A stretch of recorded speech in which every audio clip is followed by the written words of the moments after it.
मुसलसल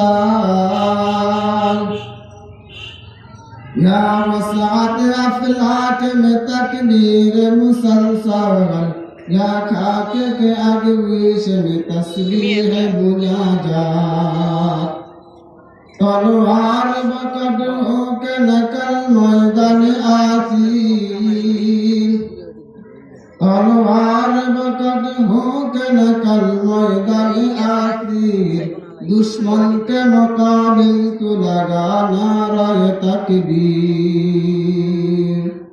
डरते नहीं दुनिया में मुसलमान किसी से, डरते नहीं दुनिया में मुसलमान किसी से, जब मिल जाएगा दौलत ईमान नबी से, जब मिल जाएगा दौलत ईमान नबी से। अल्हम्दुलिल्लाह, আল্লাহ পাকের অসংখ্য শুকরিয়া আদায় করছি যে মহান রব্বুল আলামিন আজকে আমাদেরকে এত সুন্দর একটি মনোরম পরিবেশ করে দেওয়ার জন্য অক্লান্ত পরিশ্রম করে আজকের ইন্তজাম কমিটি আমাদেরকে এত সুন্দর একটি আয়োজনের ব্যবস্থা করেছেন। এজন্য আমাদের উচিত ইন্তজামী কমিটির জন্য দোয়া করা। আজকে মানুষ বিভিন্ন রকমের অনুষ্ঠানের আয়োজন করে, গানের অনুষ্ঠানের আয়োজন করে, খেলাধুলার অনুষ্ঠানের আয়োজন করে, কিন্তু টামটা পশ্চিম টামটার এলাকাবাসীর কপাল ভালো, তাদের জন্য আজ দারুস সুন্নাহ মাদ্রাসার উলামায়ে কেরাম তাদের জন্য মাহফিলের আয়োজন করেছে, ওয়াজ ও নসিহতের আয়োজন করেছে, যাতে করে তারা কয়েকটা কথা শুনতে পারে, দুনিয়াতেও লাভবান হতে পারে, আখিরাতেও লাভবান হতে পারে। তবে দুনিয়ার লাভবানের বেশি আখিরাতের লাভবানটা হলো অত্যন্ত গুরুত্বপূর্ণ। কারণ দুনিয়া হলো কয়েকদিনের কয়েকটি ফোঁটা পানির ফোঁটার ন্যায় জীবন, কিন্তু অনন্ত অসীম চিরজীবন হচ্ছে আখিরাত। ওই আখিরাতের মুক্তি হলো পূর্ণ মুক্তি। ওই আখিরাত থেকে বাঁচা ওটা হলো বড় সফলতা। এই জন্য আমাদের সকলের কৃতজ্ঞতা জ্ঞাপন করছি যে আমরা আল্লাহ পাকের কাছে দোয়া করি, আল্লাহ তাআলা যেন আজকে যারা অক্লান্ত পরিশ্রম করে আমাদের জন্য এত সুন্দর একটা মনোরম পরিবেশ করে দিয়েছেন, আখিরাতে যেন আল্লাহ তাআলা তাদেরকে বিনা হিসাবে জান্নাত নসিব করেন। সকল বলেন আমিন। আল্লাহ রাব্বুল আলামিন কোরআনে পাকে বলেন, লা ইন শাকারতুম লাযিদান্নাকুম ওয়া লা ইন কাফারতুম ইন্না আযাবি লাশাদীদ। বান্দা, আল্লাহ পাকের যখন নিয়ামত প্রাপ্ত হও, নিয়ামত প্রাপ্ত হওয়ার পর বান্দা তোমার সর্বপ্রথম কাজ হচ্ছে, তোমার উপর এক নম্বর দায়িত্ব হচ্ছে আল্লাহ পাকের শুকরিয়া আদায় করা। কারণ কোন সময় কোন মানুষ নিজের যোগ্যতার বলে কোনো ন্যায় কাজ করতে পারে না। কোন মানুষ নিজের বাহাদুরির মাধ্যমে, নিজের অর্থ সম্পদের মাধ্যমে নিজে ন্যায় কাজ করতে পারে না, যতক্ষণ পর্যন্ত আল্লাহ রাব্বুল আলামিন তাকে তৌফিক নসিব না করেন। তার মানে কোন ব্যক্তি যদি কোন নেক আমল করতে পারে, এটাই বড় সফলতা, এটাই সিদ্ধান্ত যে আল্লাহ পাক তাকে করার তৌফিক দিয়েছেন বিধায় তিনি নেক আমল করতে পেরেছেন। যে নেক আমল করতে পারার পর শুকরিয়া আদায় করা বান্দার কাজ।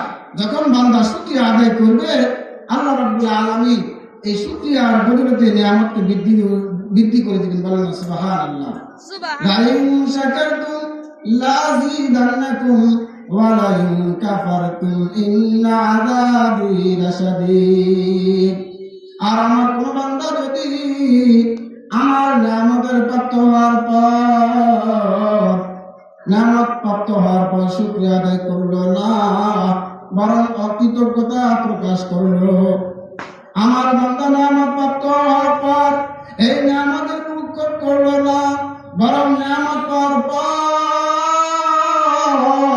এই নিয়ামতের অপমাননা করলো, আল্লাহ রাব্বুল আলামিন পরে জানিয়ে দেন, আমার বান্দা শুনে নাও, আমি আল্লাহর নিয়ামত প্রাপ্ত হওয়ার পর বান্দা তুমি অকৃতজ্ঞতা জানাইলা, আমি আল্লাহর নিয়ামত পাওয়ার পর আমি আল্লাহর নাফরমানি করলার বান্দা, মনে রেখো আমি আল্লাহ তোমার জন্য এই নিয়ামতকে ছিনিয়ে নিব। বলেন তোমার জন্য তাই বলে শেষ নয়, বলেন তোমার জন্য নিয়ামত চিনার পর জাহান্নাম ব্যবস্থা করে রেখেছি। বলেন না নাউযুবিল্লাহ। এই জন্য আমাদের সকলেরই কাজ হচ্ছে নিয়ামত যখন প্রাপ্ত হব নিয়ামতের শুকরিয়া আদায় করা। আমি দুইটা বিষয় নিয়ে আলোচনা করব। এক নাম্বার বিষয় হচ্ছে আমাকে আপনাকে সকলকে আমরা যেহেতু নবীর উম্মত বলে দাবি করি, দুনিয়াতে উম্মত বলে দাবি করি, আখিরাতে ওই উম্মত পরিচয় দিব, তাহলে দুনিয়াতে যাকে পরিচয় দিব আখিরাতে যার উসিলা করে জান্নাতে যাব, দুনিয়াকে তাকে মডেল বানাতে হবে। দুনিয়ার কোনো মানুষকে মডেল করানো যাবে না, দুনিয়ার কোনো ব্যক্তিকে মডেল করা যাবে না, ঠিক কিনা? আমাকে আপনাকে এক নম্বর নবীর আদর্শকে গ্রহণ করতে হবে। যদি নবীর আদর্শকে গ্রহণ করতে পারি কিয়ামতের ময়দানে আমি আপনি নবীর সুপারিশ গ্রহণ করতে পারবো। বলেন না সুবহানাল্লাহ। কারণ নবী আলাইহিস সালাতু ওয়াস সালাম এই উম্মতের জন্য কত দরদ, কত মায়া। নবী আলাইহিস সালাতু ওয়াস সালাম কিয়ামতের ময়দানে এই উম্মতকে জাহান্নাম থেকে বাঁচানোর জন্য কয়েকটা ঘাটিতে থাকবেন। হযরত আনাস ইবনে আব্দুল্লাহ ইবনে আনাস রাদিয়াল্লাহু তাআলা আনহু থেকে বর্ণিত নবী আলাইহিস সালাতু ওয়াস সালাম বলেন, হযরত আনাস রাদিয়াল্লাহু তাআলা আনহু নবী আলাইহিস সালাতু ওয়াস সালাম কে বললেন, ইয়া রাসূলুল্লাহ, দুনিয়াতে আমি আপনার খেদমত করতেছি, আপনাকে সম্মান করতেছি, আখিরাতের মধ্যে আপনি থাকবেন সম্মানের স্থানে, আর আমার তো আপনার নিচে থাকতে হবে। ও নবী, আপনি কিয়ামতের ময়দানে আমার জন্য সুপারিশ করিয়েন। নবী আলাইহিস সালাতু ওয়াস সালাম বললেন, ও আমার সাহাবী আনাস, শুনে রেখো, কিয়ামতের ময়দানে আমি নবী তোমার জন্য সুপারিশ করব। বলেন সুবহানাল্লাহ। ওই সাহাবী তারপরে বললেন, ইয়া রাসূলুল্লাহ, আল্লাহর রাসূল, কিয়ামতের ময়দানে এত বিশাল ময়দান থাকবে, সেখানে আমি আপনাকে কোথায় খুঁজতে পাবো গো? হযরত আনাস রাদিয়াল্লাহু তাআলা আনহু নবী আলাইহিস সালাতু ওয়াস সালামের কাছে আবদার করলেন, ও আল্লাহর রাসূল, সর্বপ্রথম আমি আপনাকে কোথায় খুঁজে পাবো? হযরত নবী আলাইহিস সালাতু ওয়াস সালাম বললেন, আমার সাহাবী, শুনে রেখো, তুমি সর্বপ্রথম আমি নবীকে মিজানের পাল্লায় পাইবা, যেখানে বান্দা আমার দরদ ভাঙ্গা আমার উম্মতের আমলগুলা মাপা হবে। বলেন না সুবহানাল্লাহ। যখন আমার কোন বান্দা আমল মাপা শুরু করার পর আমলগুলা যখন বামের পাল্লাটা বাড়ি হয়ে যাইবে, তখন বান্দা জাহান্নামের মধ্যে চলে যাবে। এই উম্মতের জন্য আমি নবী কত কষ্ট করেছি, কত কষ্ট করেছি। যত নবী দুনিয়াতে এসেছি সকল নবীদের কষ্ট যদি এক পাল্লা রাখা হয় আর আমার কষ্ট এক পাল্লা রাখা হবে, আমি নবীর কষ্ট বাড়ি হবে। বলেন না সুবহানাল্লাহ। তাহলে ওই নবী আলাইহিস সালাতু ওয়াস সালাম বললেন, আমার সাহাবী, শুনে রেখো, যদি আমার সুপারিশ পেতে চাও সর্বপ্রথম আমাকে মিজানের পাল্লায় পাইবা। হযরত আনাস রাদিয়াল্লাহু তাআলা আনহু বললেন, ইয়া রাসূলুল্লাহ, আমি যদি সেখানে আপনাকে খোঁজ করি, যদি সেখানে না পাই, তাহলে আমি আপনাকে কোথায় খুঁজে পাবো? নবী আলাইহিস সালাতু ওয়াস সালাম বললেন, আমাকে ফুলসরাতের স্থানে পাইবা। বলেন না সুবহানাল্লাহ। তারপর জিজ্ঞাসা করলেন, ইয়া রাসূলুল্লাহ, আমি যদি সেখানে খোঁজ করে না পাই, আপনাকে আমি কোথায় খুঁজে পাবো? নবী আলাইহিস সালাতু ওয়াস সালাম বললেন, হযরত আনাস রাদিয়াল্লাহু তাআলা আনহু কে বললেন, হে আনাস, শুনে রেখো, এই দুইটা স্থানে যদি আমি নবীকে যদি তুমি না পাও, শুনে রেখো, তুমি যেখানে আমার উম্মতদেরকে আমি নিজ হাতে পানি পান করাবো, সেটার নাম হলো হাউজে কাউসার। হাউজে কাউসারের স্থানে আমি নবীকে তুমি খুঁজে পাইবা। বলেন না সুবহানাল্লাহ। সুতরাং ওই নবীর সুপারিশ যদি আমাকে আপনাকে পেতে হয়, নবীর আদর্শকে গ্রহণ করতে হবে, নবীর সিরতকে গ্রহণ করতে হবে, নবীর সুরতকে গ্রহণ করতে হবে। আজকে এমন কিছু লোক পাওয়া যায় যে সমস্ত মানুষগুলা নবীকে ভালোবাসে, দাঁড়িয়ে রাখে না, নবীকে ভালোবাসে, টুপিকে পরিধান করে না, নবীকে ভালোবাসে, পাঞ্জাবিকে ঘৃণা করে, নবীকে ভালোবাসে, মাদ্রাসার বিরুদ্ধে কথা বলে, উলামায়ে কেরামের বিরুদ্ধে কথা বলে, হাদিসের বিরুদ্ধে কথা বলে, কোরআনের বিরুদ্ধে কথা বলে। শুনে রাখো, এটা নবীর কোনো আশা করতে পারে না, নবীর কোনো ভালোবাসা তাদের কাছে নাই, বরং তারা হলো নবীর দুশমন। বলে না ঠিক কিনা? ঠিক এমনি ভাবে আমাদের মাঝে এক দল, যে দলটার নাম হচ্ছে কাদিয়ানী সম্প্রদায়, তাদেরকে আল্লাহ রাব্বুল আলামিন ঘোষণা করেন, আমি এই নবীকে শেষ নবী হিসেবে পাঠাইলাম। নবী আলাইহিস সালাতু ওয়াস সালাম বলেন, আনা খাতামুন নাবিয়্যিন লা নাবিয়্যা বাদি, আমি তোমাদের মাঝে শেষ নবী, আমার পরে কোনো নবী আসবে না। কিন্তু মুহতারাম হাজিরিন, একটা কথা বলতে হয়, সেই কাদিয়ানী সম্প্রদায় গোলাম আহমদ কাদিয়ানী বলেন, আমি হলাম শেষ নবী। বলেন না নাউযুবিল্লাহ। তিনি নিজেকে নবী বলে দাবি করেছেন, অথচ তারা মুসলিম বলে দাবি করেন। আল্লাহর কথাকে তারা গ্রাহ্য দেয় না, আল্লাহর নাফরমানি করেছে, নবীর কথাকে নাফরমানি করেছে। সুতরাং তারা কোনো মুসলমান হতে পারে না। তারা স্পষ্ট ভাষায়, কোরআনের ভাষায়, হাদিসের ভাষায় তারা এক নাম্বার হচ্ছে কাফের। সুতরাং তাদেরকে কাফের ঘোষণা করতেই হবে। 15 নভেম্বর সরওয়ার্দী উদ্যানে আল্লামা আব্দুল হামিদ পীর সাহেব মধুপুরীর উদ্যোগে যে সম্মিলিত খতমে নবুয়ত সম্পর্কে যে সম্মেলন হচ্ছে, এটাই একটাই দাবি, আমাদের দেশের নেতা ডাক্তার ইউনূস সাহেবকে আমরা বলবো যে আমাদের প্রাণের দাবি, আমাদের জনগণের দাবি, দেশের দাবি, নবীর উম্মতের দাবি, একটাই দাবি যে কাদিয়ানী কোনো মুসলমান হতে পারবে না। তারা এই দেশে বসবাস করবে, তারা মুসলমান হিসেবে নয়।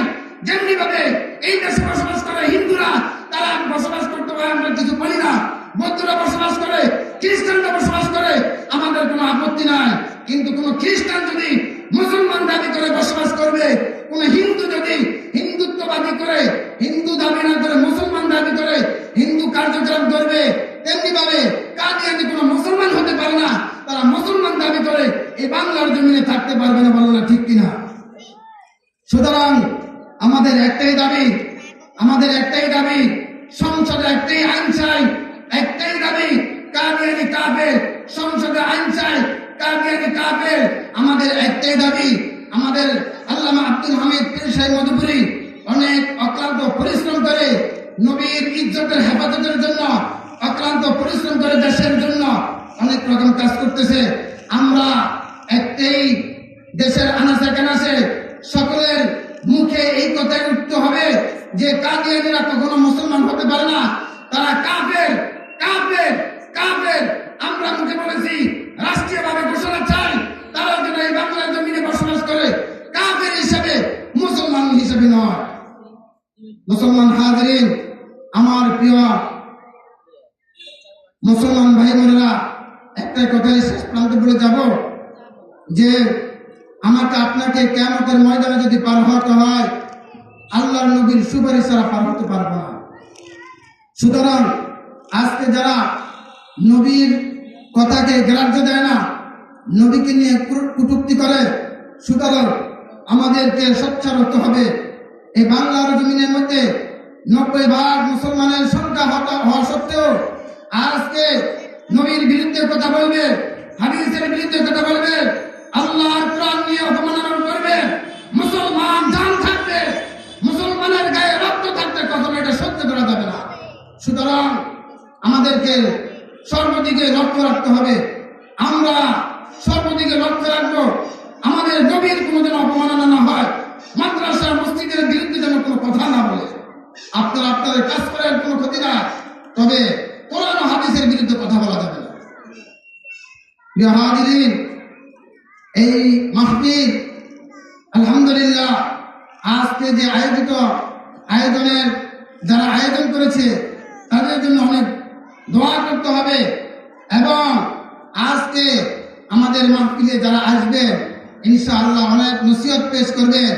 এই জন্য আমরা উদারত আহ্বান জানাবো যে আমরা যারা পুরুষ রয়েছি এলাকার মাঝে আমরা ইনশাআল্লাহ সকলে মাহফিলে চলে আসবো।